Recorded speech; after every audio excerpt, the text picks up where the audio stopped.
Today's session is going to be on the Hijra. It's extremely seismic. It bridges the Medina and Mecca period together, and it probably changed the course of history forever. So we've got Sister Minahil to deliver the session today. He's a fourth year medic at St. Anne's.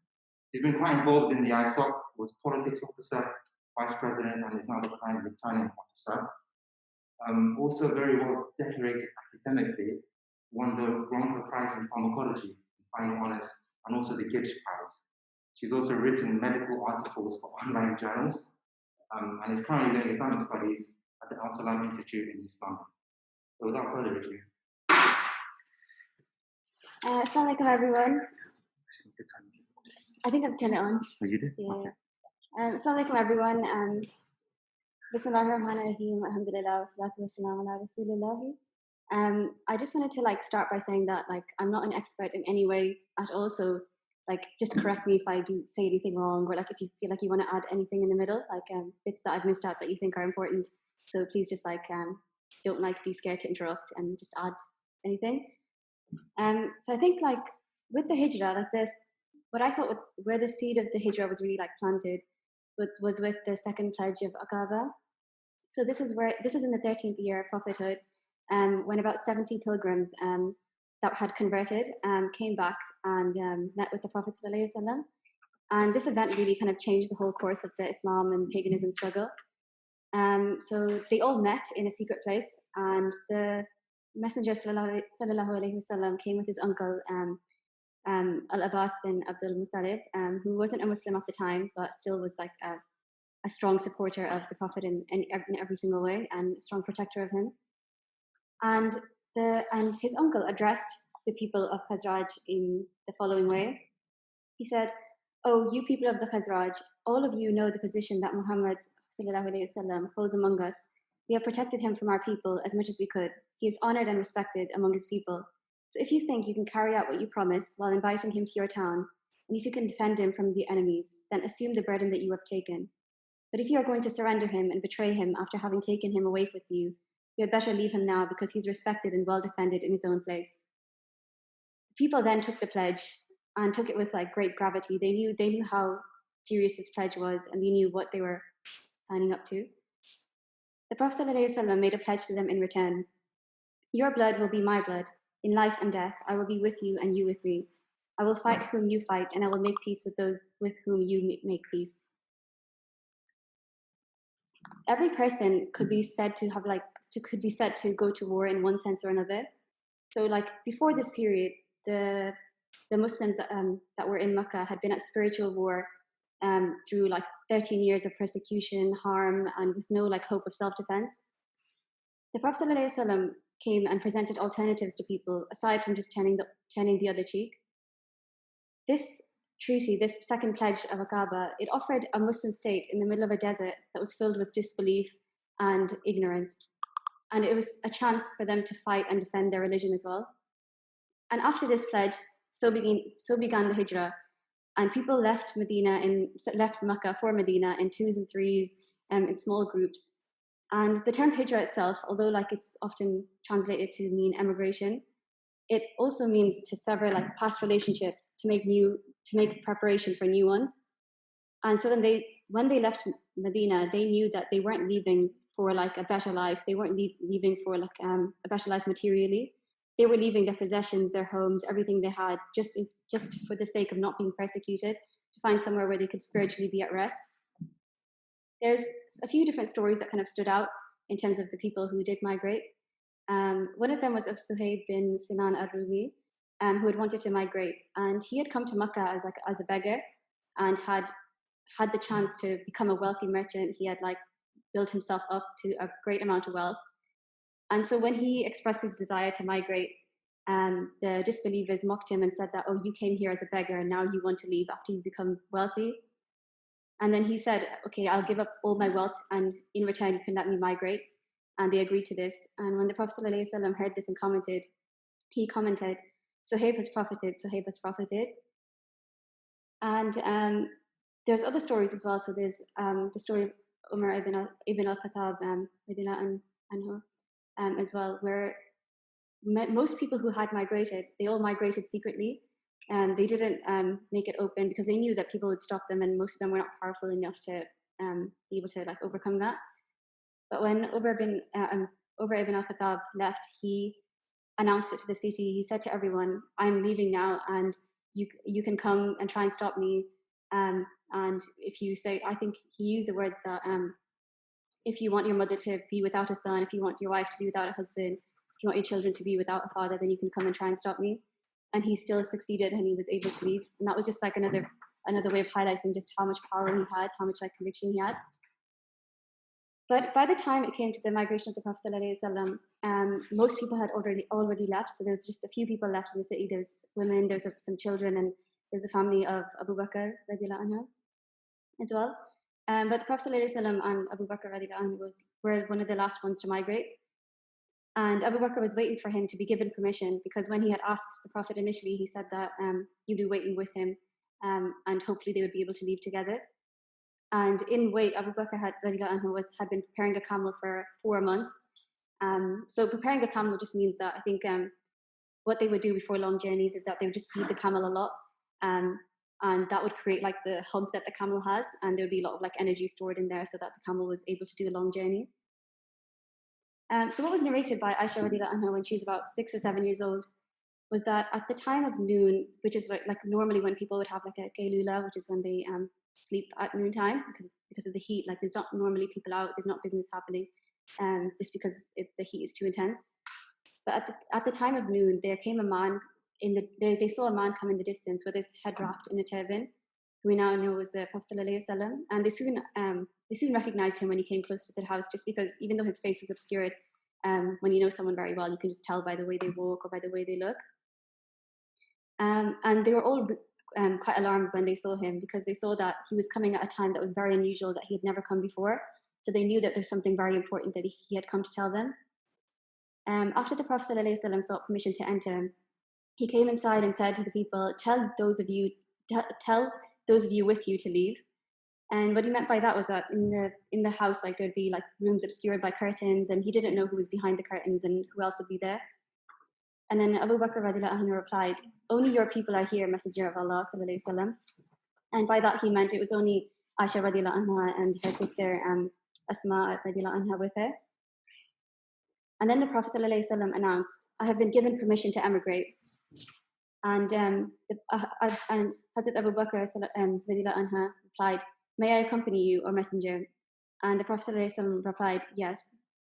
And Aisha radiallahu anha narrated that she had never known before that people could cry of happiness until she had seen the tears that had come that were on Abu Bakr radiallahu anha's face. So that was like it was a very emotional moment there. Like there's there's years of persecution before this, and most people had left, and the family of Abu Bakr was just waiting for them to be able to leave with the Prophet sallallahu alaihi wasallam.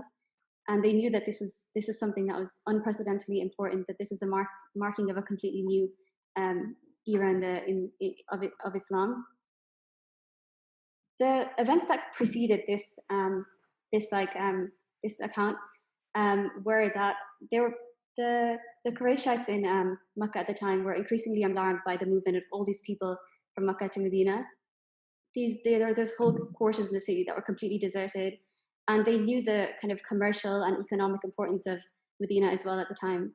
So about 250 million dinars worth of goods were like dealt through the trade routes that came through Medina at the time, and they felt that this movement of people was not just a serious threat in terms of their like pagan beliefs, but also a serious threat in terms of their economic power.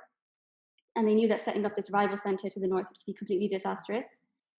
So what happened was the delegates from the Qurayshite tribes, except for Abu Lahab and the tribe that was offering protection to the Prophet ﷺ at the time, were all present, and they all gathered together in a council meeting.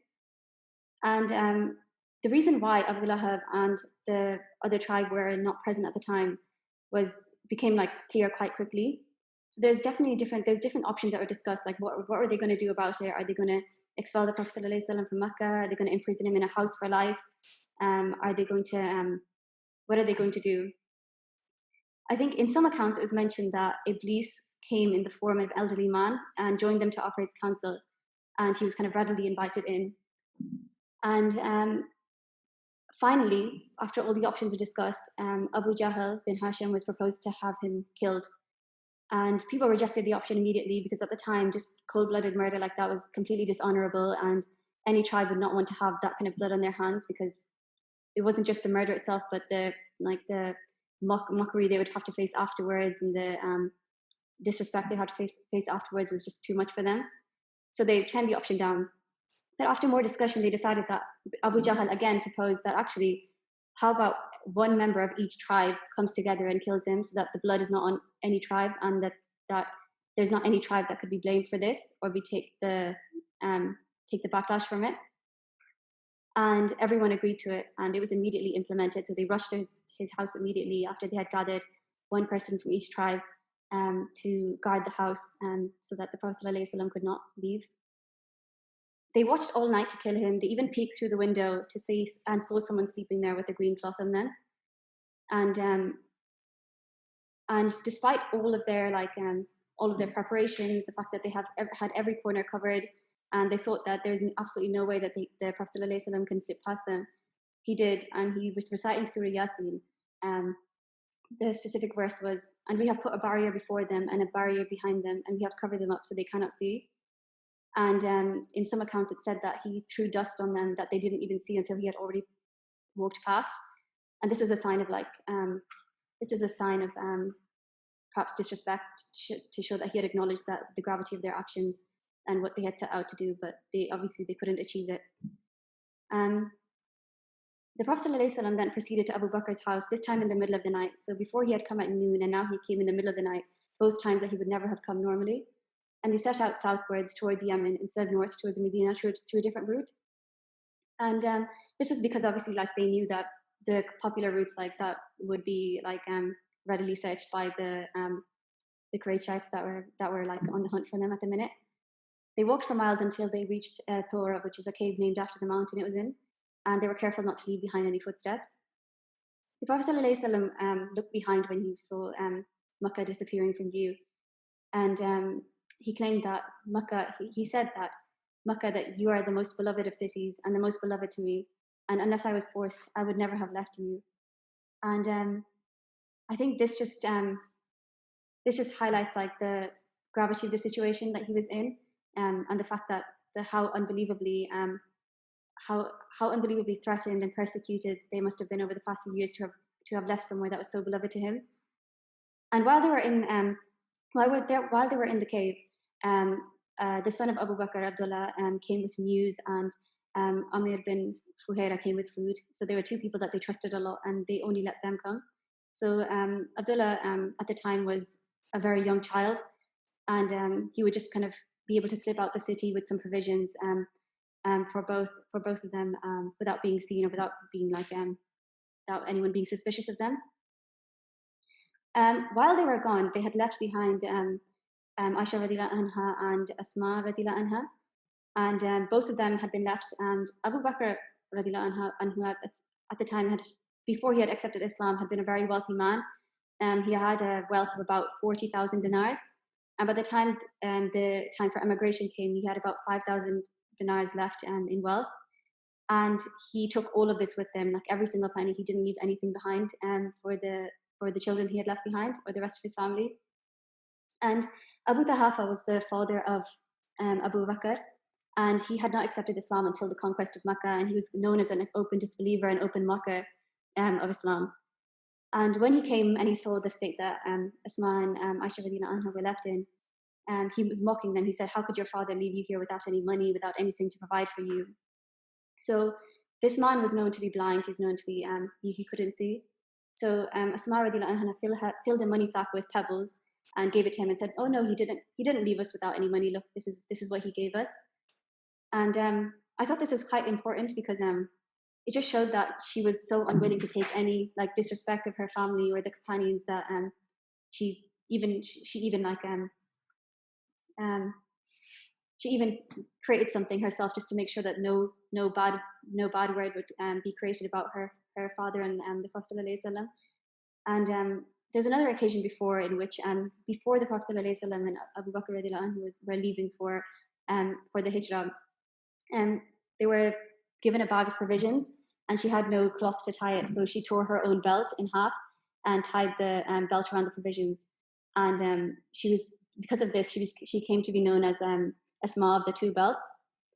And I think this what I thought. The reason I thought this was so important is because I feel like many of us just caught up in daily life. We spent years, we spent decades building up wealth, we build up material knowledge, titles, accreditations, all this kind of stuff. And we think we become something of it. Or I'm not pointing to anyone in particular, I'm just saying in general, we think that we're something better because of it. But just through these little moments and what she became to be known for, it just shows you that it's much more valuable to spend your whole life building good character. And this moment of good character, just this one moment of her tearing her belt just to tie up the provisions, it became more defining to her than any material wealth that she might have collected or come across or gained in any way. So after this incident, the Prophet ﷺ and Abu Bakr radiallahu anhu proceeded on to the cave, to stay in the cave for about 3 days and nights. And at the beginning of this, Abu Bakr's foot, it was stung by a poisonous insect, and there's tears running down his face. And the Prophet ﷺ was asleep in his lap. And after he felt those tears fall onto his face, he woke up and then applied his saliva to his foot, and it stopped hurting immediately. And I don't know, when I was just reading through the seerah, this just stood out to me, because I thought it was something quite unusual, I didn't expect it to happen. But I think, I'm not sure if any one of you has any thoughts of it, because I wasn't quite sure, I thought it was something miraculous, but I wasn't quite sure what else to say about it. So if anyone wants to say anything, just jump in. The thing that stands out to me in that story is the dedication that Sayyidina Abu Bakr actually had to the Prophet, that he wouldn't, in the face of such pain, he wouldn't waver at all, and he would stay steadfast just for the comfort of the Prophet. It's not as if he woke up the Prophet, it wouldn't have been the end of the world, but even his discomfort was too much for Sayyidina Abu Bakr. Yeah, definitely. That definitely stood out to me as well. Just because of the fact that he took him his tears falling on the Prophet ﷺ's on the Prophet ﷺ for him to even wake up, because he wouldn't have even made a noise. But yeah, in the time that they were in the cave, a price of about 100 camels was set on each person. And this is a huge amount. A camel is the equivalent of say having a car. So 100 camels per person would have been a massive amount of bounty to be placed on two people. And because of this, is a great fervor to search after them, to find them. And someone was hired from outside the city to be able to track their steps and be able to find them. And this led them to the mountain of Thor. And there's a huge search party here. There's people searching everywhere. There's some at some point there's people right next to them. And Sayyidina Abu Bakr said, "O Prophet of Allah, if some of them lower their sight, they will see us." And the Prophet kind of rebuked him by saying, "What do you think of those two with whom the third is Allah?" And this is quite a famous line, and it just shows the kind of strength of belief he had. And whereas there's people right next to him, but he knew that if Allah wants them to be shielded, they will be. And I think there's a few kind of lessons to take from this story of them traveling to the cave. Just the first part of the Hijra. One is that both the Prophet ﷺ and Abu Bakr radiallahu anhu took meticulous preparations for the Hijra. The Prophet ﷺ covered his face when coming to the Ma'nood in the middle of the night. Hazrat Ali radiallahu anhu was in bed as pretending to be the Prophet, in place of him. They had prepared food. They had found people that they both trusted to bring them food and to know their whereabouts. And they did all these preparations. They had tawakkul in Allah, but they still prepared all of these. And in the I think what it just highlighted for me was that in life there's different paths that we want to take. There's different goals we want to achieve, but and we need to follow that path that Allah has shown us. And then have faith in Allah as well. After you've made all your preparations, after you've done everything you can, you need to have faith in Allah. And I think there was a point, I think, after Islam had grown to a great extent, after they had a lot of power, where Allah revealed in verses that it's from Surah Tawbah, It does not matter if you believers do not support him, for Allah did in fact support him when the disbelievers drove him out of Mecca, and he was only one of two. While they were both in the cave, he reassured his companion, "Do not worry, Allah is certainly with us." So Allah sent down his serenity upon the Prophet, supported him with forces you believers did not see, and made the word of the disbelievers lowest, while the word of Allah is supreme, and Allah is mighty, all-wise. And I think it's just, the fact that the verse was revealed when the believers were in such power just shows them, was perhaps just a reminder that despite whatever might and power they might have, like that power was not needed for the Prophet ﷺ to be protected, because he was under the protection of Allah, and there's nothing greater than that. I think what's also highlighted in this verse is the fact that here it said in the verse, it was Hazrat Abu Bakr was referred to as the companion. It was said that he reassured his companion Bisabihi, and he's the only one of the companions to ever be referred as a companion by Allah in the Quran. So I think that just kind of highlights the importance of this situation. And I think in all accounts, it was kind of unanimously accepted that it was Hazrat Abu Bakr with the Prophet ﷺ in the cave. I think after their time in the cave, when they had got some news to say that it was okay for them to kind of journey on, the path that they took was quite unusual. So they went southwards towards Yemen first, and then towards the shore, towards Jeddah, and then traveled up north through there. And I think I was just watching this like lecture by Yasir Qadhi like last night.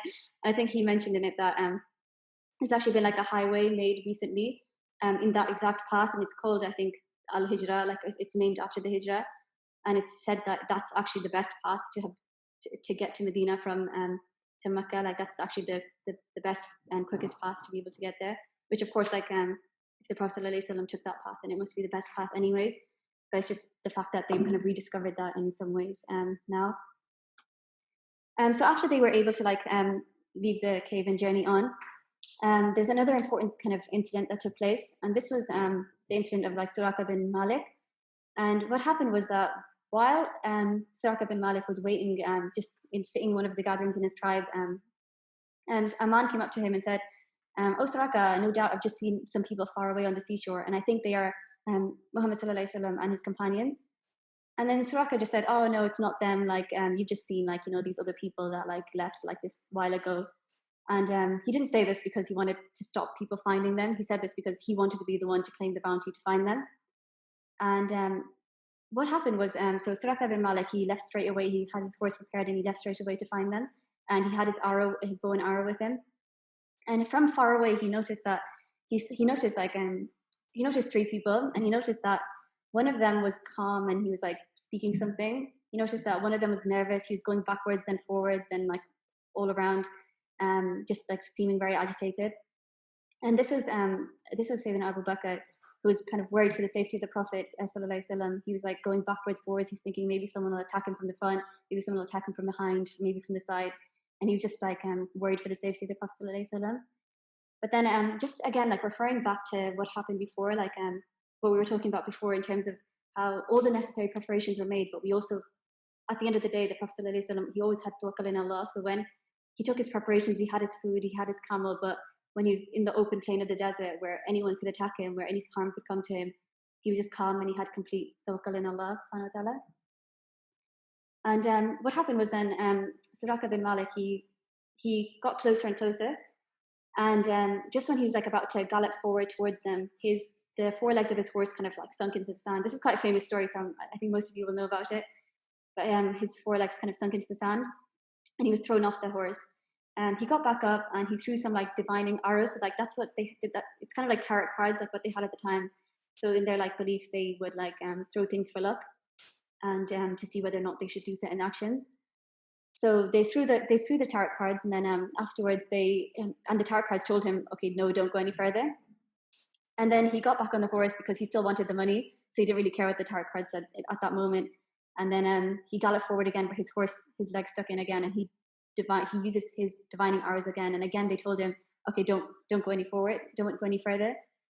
And I think just like to pause here, like I found this quite interesting because I thought like the divining arrows are actually telling him what to do, like, and I was like, oh, so surely that's like strange because like you're not supposed to believe in these kind of things. then I realized that so Allah subhanahu wa ta'ala, he has like power over all things. So he will show people signs in the way that they will understand them when they need to see these signs. So I found that quite interesting, but yeah. And then he got back up and he got back on his horse for the third time. And again, when he tried to gallop forward, he sunk down and he was thrown off his horse. And by this time he was like at speaking distance with the Prophet ﷺ and his companions. And at this point, I think there's like a kind of a change in him. So he had realized that, okay, I've tried 3 times, I've thrown my arrows and everything. And even he couldn't ignore the fact that there's a very clear signs that this man is not going to be harmed no matter what he does. And I think he said, he narrated later after he converted to Islam that it came to his mind at that point that the cause of the Messenger of Allah will always be victorious. And he did something quite clever, what he did was he asked them, oh, can I have like your word of protection? He walked up to them, he asked for permission to approach them. And he asked, can I have your protection? And it was given to him in on leather. And I found this quite interesting because it was just such a flip of situations. Like, I don't know, like a few minutes ago, he was on his way, so determined to kill these 2 people and to get a bounty for them or to harm them. And within moments later, like he was there, like asking permission to come towards them, asking permission to gain their protection. And I think this one story is just one of the kind of miracles along this small journey that they took of like a few days' time. And it just shows that no matter which point that the Prophet ﷺ was in his life, no matter the highest, the lowest point, the most difficult point, he was always doing dawah. He was also always there's always people being called towards Islam, and there's also always Allah subhanahu wa ta'ala helping him in this, and by his side and calling people towards him and calling their hearts towards Allah. And I think there's a kind of story about Soraka bin Malik later on where it was said that he converted to Islam when I think during one of the battles where like one of his neighboring tribes was kind of taken over, and in that when it came for his turn for his tribe's turn, he kind of presented that parchment where he had been kind of guaranteed of his protection, and said that and showed it, and because of that, the Prophet ﷺ recalled the incident and said, okay, yeah, you have our protection, obviously in much more like beautiful terms, and then after that point, Soraka bin Malik, he converted to Islam, and there was a point where the Prophet ﷺ addressed Soraka bin Malik, and I can't recall when, but he addressed him and he said to him that what state will you be in when you are wearing the bracelets of Kisrah? And at the time, Soraka bin Malik is very confused about like what was said, and but the Prophet ﷺ didn't say any more. He just left him at that. And what happened was at that time, the Kisra was like this kind of big emperor of the Persian Empire, like of the Sassanids, and then and he was in power at the time. But later on, when he was defeated, when the empire was completely collapsed, there was a huge amount of of gold and jewelry that they possessed, and the Sassanids were known, especially the emperors, were known for wearing like loads of earrings, necklaces, jewelry, bracelets, all this kind of stuff.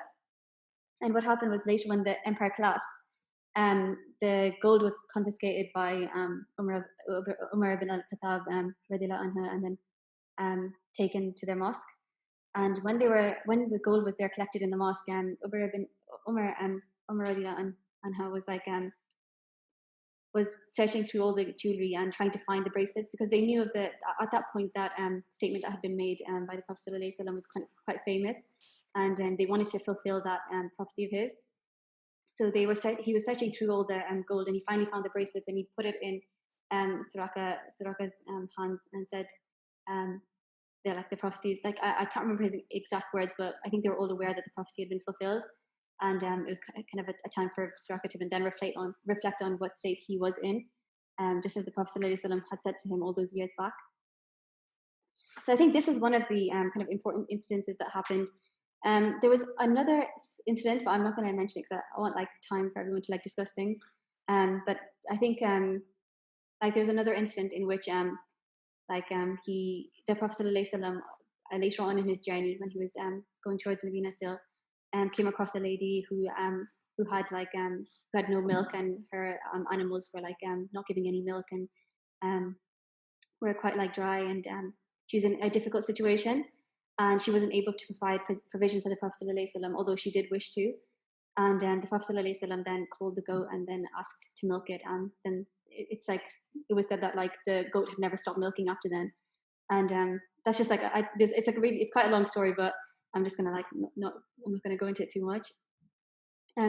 After that, when the Prophet ﷺ was like completing his journey, it was in Medina, like everyone was very eager to receive him. Like, I think when he was spotted in another town nearby in Cuba, there was like a Jewish man that had like kind of run to the ceiling and spotted him, and he said that, oh, you're like, your prophet is here, and everyone was like very eager to receive him in those places.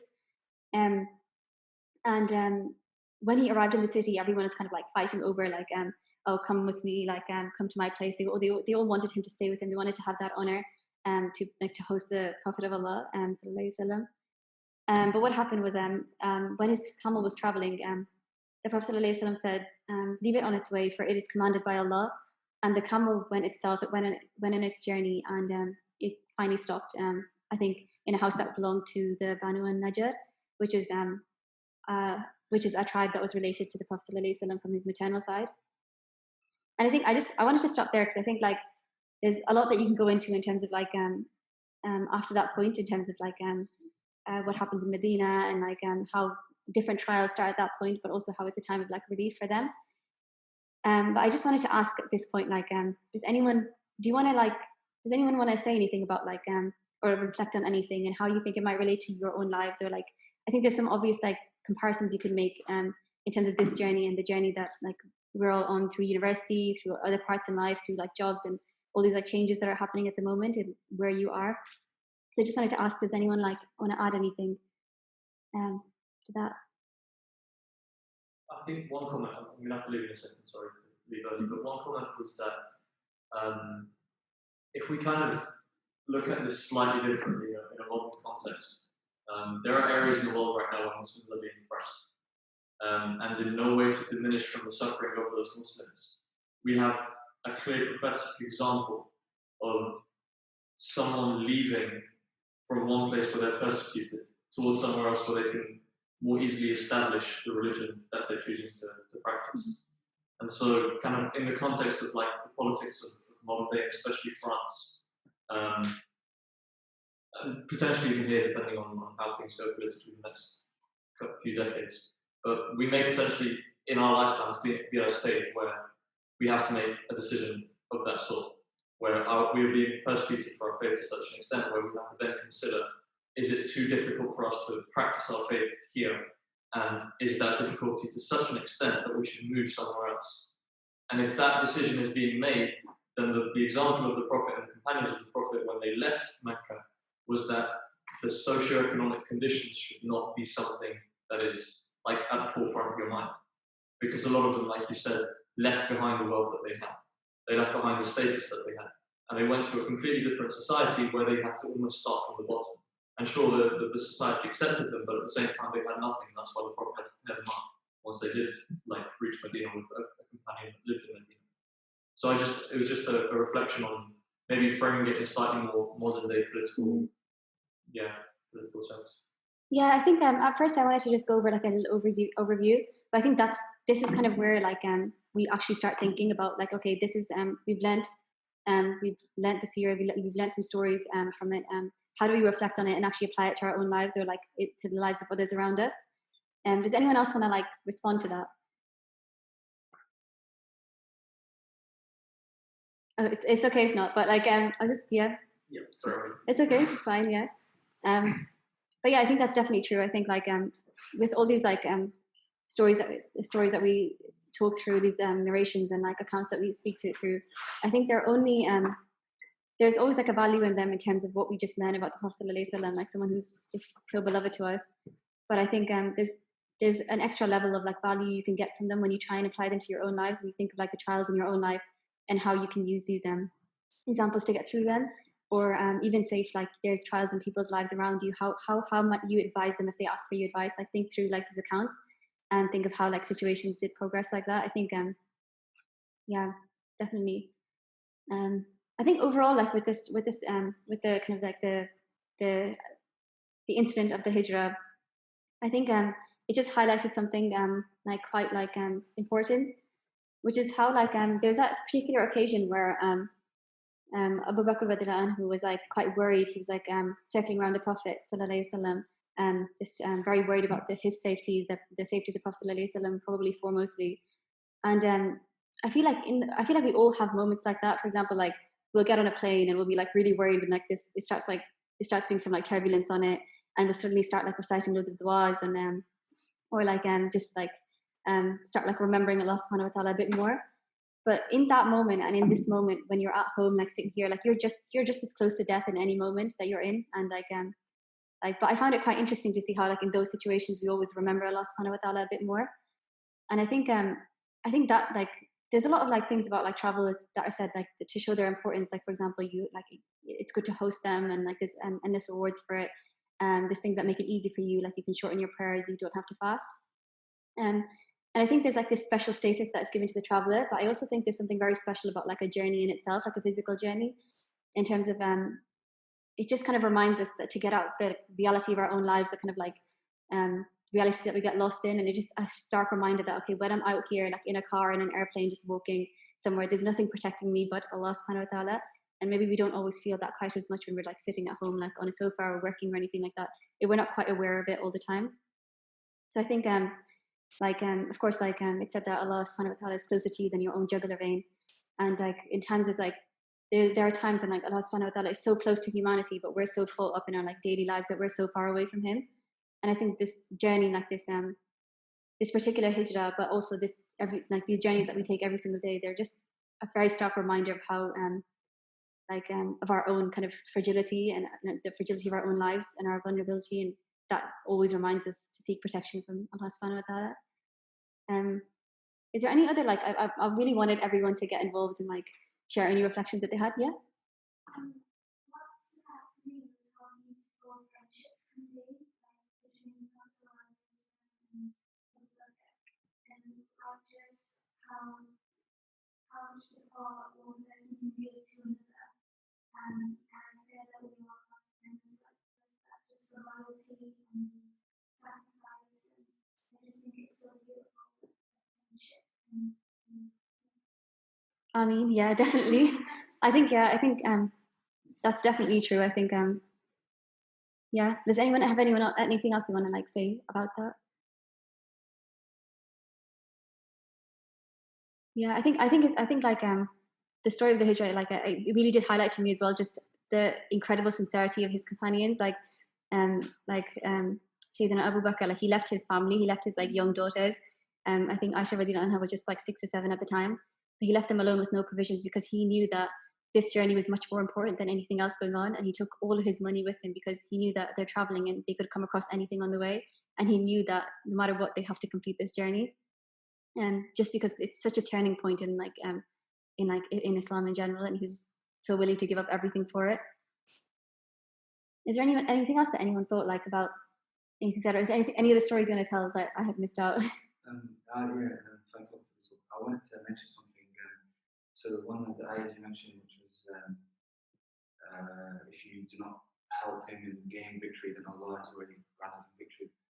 And I think that the ayah obviously goes on to say that Allah makes the word of the believers high and the word of the disbelievers low. And I think that's really important to consider, because when you are in a situation which is, since Islam has kind of been revealed and the message of the Prophet was completed, there's constant conflict and constant basically like Muslims are always put on the spotlight for eternity basically, and there's always spiritual and like physical battles to be fought, and obviously now in our modern day. But that statement basically, in this state when you're so worried about the religion, you're so worried about people leaving the religion or who's going to join the religion or people spreading falsehood and that kind of thing, and it's something that as Muslims in the West and any place we do get worried about a lot, and rightly so. But I think that ayah is really important because it basically tells you that the victory has already been granted for Islam. The believers have been basically given glad tidings of Jannah. The disbelievers have been basically been told that they will go into hellfire, and it's just the onus is on us now. Is what kind of side of the victory are we going to just join? So it's almost like it's been made easy for us in some sense that the truth is out there and it's really clear, and the falsehood is out there and it's been made really clear by the Quran, by the Sunnah of the Prophet. And so now it's just simply the onus on us to hold firm to that victorious side and not stray from it. So yeah, that's something that I gained from that. Yeah, definitely. I think like especially like this, it's so taboo to say certain things or talk about certain things in society, and everyone's like worried about, you know, like it not being consistent with like what's popular in society nowadays. And I think we do kind of internalize that a lot. Like I know I do, where like I'm scared to say certain things in certain environments. Like even in a science environment, it's like it's a bit daunting to just say to people that like, oh look, I believe in God and I believe in the creation story and I believe in these things. It does come with a lot of like backlash.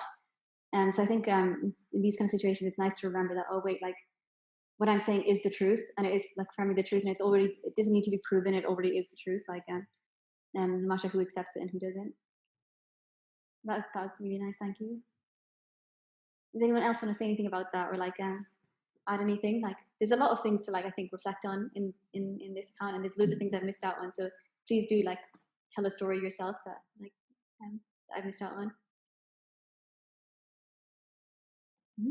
I think throwing back to the part about saying Abu Bakr as-Siddiq, when he took all the money and all the finances he had to help the Prophet Muhammad sallallahu alaihi wasallam as much as he could while leaving his daughters with nothing.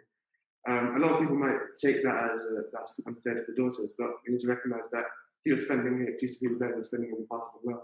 Even the Prophet towards his death, the Prophet sallallahu alaihi wasallam towards his death, he had 7 coins to his name, and he told Aisha to donate it all, and he didn't buy Aisha with nothing. And at that point, he was thinking fi sabilillah. So I feel like the opportunities that Allah gives you, especially in finances or studies or anything, alhamdulillah, we've all been given the opportunity to study there. We need to find ways how we can return that fi sabilillah to help other people and to help and spend in the way of Allah, not just financially, but spreading knowledge or telling people or teaching people about certain things, or even obtaining knowledge from certain things. Everything that's been given to us has been given to us in the sense that we're meant to find ways to return it in the path of Allah. And I think that from that story, we can apply that to a lot of our lives today as students, especially. Yeah, definitely. It's like what happened. I think was mentioned before in terms of how how the daughter of Abu Bakr, Asma, she like just that one moment of good character defined her entire life. Like that's the title that's given to her now. How she just tore her belt in two. Like she was even willing to give like the old cloth that she was wearing, just to be able to tie those provisions up. And how like those moments of good character are much more defining than anything else you have in life, anything else you accumulate in life. Anyone else?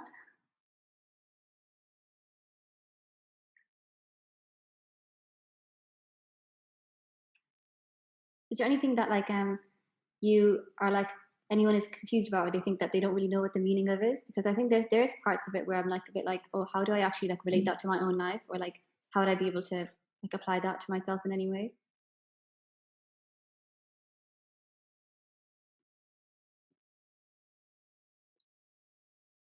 Everyone's like avoiding eye contact. I'm not going to pick anyone out, don't worry. I wanted to, so something just came to mind based on what Brahim said. I know he's not here, but I guess everyone else can share their thoughts on it. So in relation to basically migrating in the face of, basically if you have a choice between your religion and disbelieving to like appease whoever's oppressing you, there's a few areas actually that kind of are really powerful about that particular topic in Soraka Bin Malik, which basically go on to say that those who the angels come and take their lives away in a state of disbelief, and then they're asked, well, like why basically were you in this state? And then they respond saying we were oppressed in the land. They start to make excuses, and then the angels respond saying like, was the land of Allah not wired for you so that you can migrate? And then so you kind of think, okay, so what about people who just really can't leave? And then the next ayah says, except those who actually cannot make it. There's some people who are so oppressed, so downtrodden that they just don't have the physical, material, or means to actually be able to make it. And then it says that Allah would forgive those people. And so you see the mercy of Allah subhanahu wa ta'ala, that He contextualizes everyone's particular state. And then it goes on to say that those who do leave in the path of, do make hijrah, will find that will realize, come to a realization that Allah's land is just so wide and there's so much there for it. And that should give us hope that no matter how bad it actually gets, whether in France or China or that kind of thing, everyone's context will be taken into account. And and there will always be somewhere in Allah's wide land that you can sit there and worship Him alone without being oppressed, without having to compromise. And then it also says that those who believe in seeking Allah and His Prophet and die in the process, whether that would be just a natural death or in the face of oppression, that they're basically they have their reward is with Allah. So basically, there's kind of, it's just there's the situation of Hijra is just coming from every angle, whether you can make it, whether you can't make it, whether you die when you're making it. And so I just wanted to add to what Brahim mentioned. Yeah, definitely. It's like, it just, sometimes it feels like Allah subhanahu wa ta'ala is literally just making excuses for us to end up in a good situation. And even if you, I don't know, step out your house to do something good, you get reward for that. It's like, it's almost like there's excuses being made for you to be able to do good. And with that, it's just it's just a bit of a tragedy of how kind of states are organized nowadays. You can't just move places a lot of times. But that's all accommodated for in the ayah itself. It said that if you can't move, then yeah, that is really nice.